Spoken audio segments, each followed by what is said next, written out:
If you're looking for beautiful, easy to grow perennials that will keep your garden buzzing with bees, butterflies, and hummingbirds, you're in the right place. Whether you're a beginner or just looking for low maintenance plants that return year after year, these plants are for you. Hey everyone, welcome to my channel. If you're new here, my name is Tanya and I'm so glad you stopped by. I've been growing my garden for a while, but I just recently started filming. Since I'm still building up my video library, you'll see some clips from my own garden along with a few external shots to help fill in the gaps. But no worries, everything I share here is something I truly love and grow in my garden myself. Today we're talking about 10 beginner-friendly perennials that are perfect for a pollinator garden. These plants are easy to care for, thrive in a variety of conditions, and will bring color and life to your garden season after season. Plus, I'll share their hardiness zones and sun exposure so you know exactly where they'll thrive best. Let's get into it. First up, we have coneflower, otherwise known as echinacea.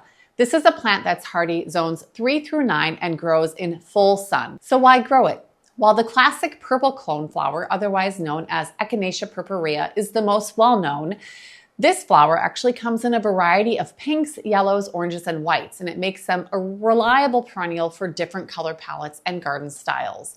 So whether you want a soft romantic look or a bold, vibrant display, there's a coneflower variety for you. It's also a cottage garden staple. Coneflowers are really the quintessential cottage garden plant, and when planted in large drifts, they create a dramatic and eye-catching effect in the distance. They pair beautifully with other perennials like black-eyed Susans, yarrow, and sedum. Coneflowers are generally sturdy and resilient. They can grow quite tall in ideal conditions. Sometimes they may require staking, but overall they maintain a very upright and sturdy structure. They're hardy, low maintenance, and long-lasting perennials. The second perennial on my list is black-eyed Susan, otherwise known as Rudbeckia. This is hardy in zones 3 through 9 and also prefers full sun. So why grow it? These are cheerful yellow flowers that thrive in almost any soil. They self-seed, meaning you're likely to get more plants over time with very minimal effort. They are an absolute pollinator magnet. They attract bees, butterflies, and other beneficial insects all summer long. Black-eyed Susans are staple in cottage gardens and wildflower landscapes, providing that perfect splash of golden yellow that pairs beautifully with other perennials. They are beautiful when planted in mass, where they create a really bold, vibrant display that catches the eye and adds depth to the garden. One note on spreading though, while they are beautiful and fairly no maintenance, I've noticed in my own garden here in zone 5B/6 that black-eyed Susans can sometimes become invasive in certain areas, and they spread quite aggressively if not kept in check. I've actually had to pull so many black-eyed Susans because they just spread so much. So if you're planting them, just be mindful of where you place them and consider dividing them every few years to maintain control. Number 3, we have yarrow. This is hardy in zones 3 through 9 and prefers full sun. So why grow it? Yarrow is a fantastic low-maintenance perennial that thrives in well-draining soil. It has a fern-like foliage that is topped with flat clusters of tiny flowers that come in a wide variety of colors like yellow, pink, red, white, and purple. The blooms attract pollinators like bees and butterflies and make great additions to your cutting garden. It is very easy to spread and propagate yarrow. It spreads easily through rhizomes as well as seeds, and it's a great candidate for dividing. So I've simply divided and cut small chunks of yarrow in my own garden and planted it in a new space and have brand new large plants by the end of that season. As it grows, it can spread naturally into a lush green plant that blooms all summer long, and it creates a beautiful, vibrant display. One bonus is that yarrow is drought tolerant, deer resistant, and grows very quickly once established. The fourth perennial on my list is heuchera, otherwise known as coral bells. These are hardy from zones 4 through 9 and prefer part sun to full shade. Some varieties can tolerate more sun than others. So why grow it? If you're looking for a low maintenance perennial with year-round interest, heuchera is a fantastic choice. While it does produce really delicate bell-shaped flowers in late spring to summer, its real showstopper is the foliage. One of the reasons I love heuchera is that it comes in a stunning variety of colors, from deep burgundy and vibrant lime green to rich caramel and silvery hues. Whether you want a dramatic pop of color or a soft, elegant texture, there's a heuchera for every garden style. It's also deer resistant, which is an added bonus, and it attracts pollinators and can thrive in containers, borders, or even shady garden beds. Number 5 on my list is sedum, otherwise known as stonecrop. This is hardy in zones 3 through 9 and prefers full sun. So why grow it? Sedum is one of the most resilient, drought-tolerant perennials you can add to your garden. Its thick, succulent-like leaves store water, making it perfect for hot, dry conditions. In late summer and fall, it produces tiny clusters of star-shaped flowers that attract bees, butterflies, and other pollinators. It is effortless propagation with this plant. One of the best things about sedum is how incredibly easy it is to divide and propagate. You can simply cut a stem, stick it in the ground, and it will root and grow with almost no effort. A true divide and pass along flower. This makes it a fantastic plant to share with your friends and spread throughout your own garden. It thrives in the heat. Even during the hottest days of summer when other plants might struggle, sedum continues to shine and bloom, adding structure and color to your landscape when you need it most. And number 6 on my list is salvia. This is hardy in zones 4 through 9 and prefers full sun. So why grow it? Salvia is an absolute stunner in the garden, with its spiky blooms that attract pollinators like hummingbirds, bees, and butterflies. There are 2 main types of salvia, the annual variety, which is typically grown for a single season, and the perennial kind, which returns year after year. The perennial varieties in particular are drought tolerant once established and can thrive in very tough conditions. There's also an added bonus with this plant, which is after bloom beauty. One of the most unique features of salvia is that its flower spikes continue to look attractive and like they're in bloom even after the blooms have faded. This is because the calyx, the green or purple base of the flower, often retains its color, a dark purple or pink depending on the variety.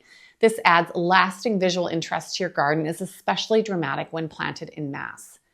It's very compact and dividable. Salvia is generally on the shorter side, growing to around 18 to 24 inches tall, making it perfect for front of the border planting. It's also easy to divide when it becomes too crowded, ensuring that you can spread the beauty throughout your garden or share it with friends. It's also a valuable addition, given its attractive after-bloom color, compact size, and the fact that it's drought hardy when established. Salvia is an invaluable perennial for creating vibrant landscapes that last throughout the growing season.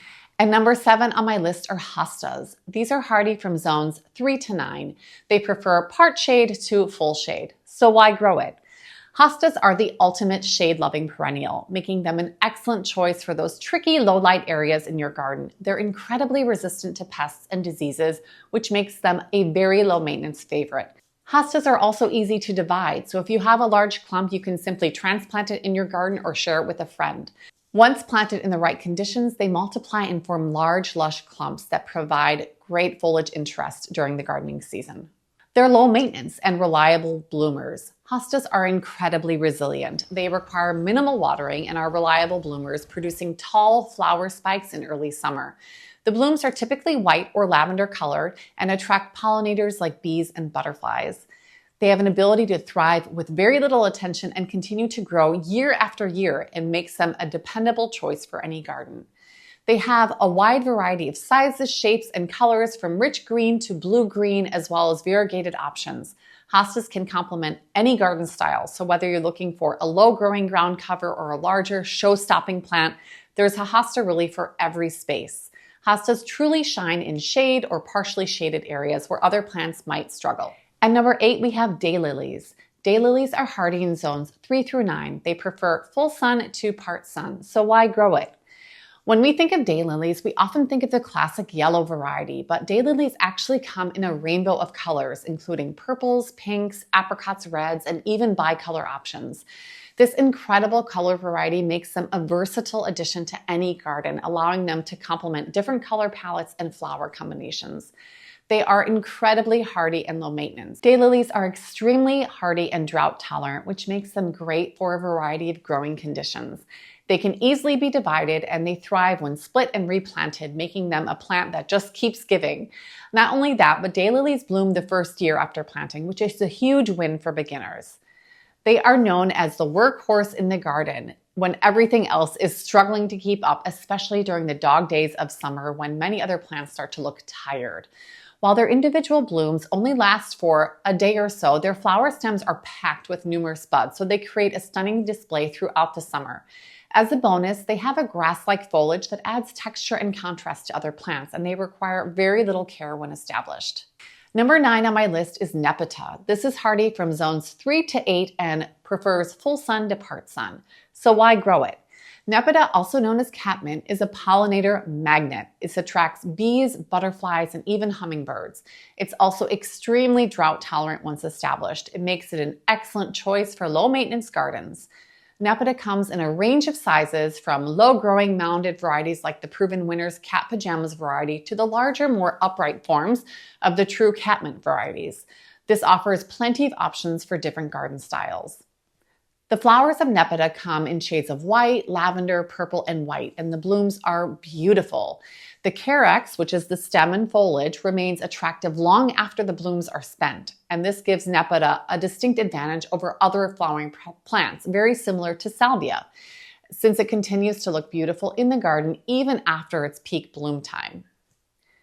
Nepeta is incredibly easy to grow and care for, requiring very little water once established, and it thrives in a variety of conditions. So whether you choose the compact varieties or the larger, taller ones, Nepeta makes an excellent addition to your garden for its bloom time, attractive foliage, and ability to withstand the heat of summer. And the final one on my list is goldenrod. Goldenrod is a versatile perennial that thrives in zones 3 through 9, making it suitable for a wide range of growing climates, from cooler northern regions like mine to warmer southern areas. This plant prefers full sun but can tolerate part shade as well. It grows best in sunny spots where it can receive at least 6 hours of direct sunlight each day. In these conditions, goldenrod will produce its signature golden yellow blooms, creating a striking display in the late summer and fall. So why grow it? Goldenrod is a pollinator magnet, attracting bees, butterflies, and moths with its abundant clusters of small, vibrant yellow flowers. It's a fantastic plant for those looking to support local wildlife in their garden. Beyond its pollinator-friendly qualities, goldenrod is also a great late summer bloomer, providing color and interest when many of the other plants in the garden are simply tired and starting to fade. It's a long-lasting addition that keeps your garden looking beautiful throughout the transition into the fall. The plant's feathery blooms add texture and movement, especially when planted in mass. The foliage itself is a deep green during the growing season, and it turns to a rich golden hue in the fall, and it makes it a true standout in the garden. Once established, it is drought tolerant and requires minimal care, making it a great choice for gardeners who are just starting out or looking for low maintenance plants. It does tend to spread by rhizomes, so you may want to keep an eye on it to prevent it from becoming too invasive in certain areas in your garden. However, for the most part, it is easy to divide and share with others, so it's a great pass-along plant for sharing. Why it's also a great addition is that it adds a wonderful vertical element to the garden with its tall, arching flower spikes, which can reach up to 3 to 4 feet tall, depending on the variety. It's a perfect addition to the back of borders to fill in that mid to late season gap when other plants are finishing up their bloom cycles. This plant provides not only vibrant color but texture, making an excellent companion for other fall bloomers like asters and sedums. Thank you so much for watching. One of the greatest joys of gardening is the ability to divide perennials and share them with others, helping gardens grow and spreading that love for plants together with friends. If you found this video helpful, please give it a like, subscribe to my channel for more gardening tips, and let me know in the comments which perennials you're excited to try or share with a friend. I'd love to hear from you. See you in the next video.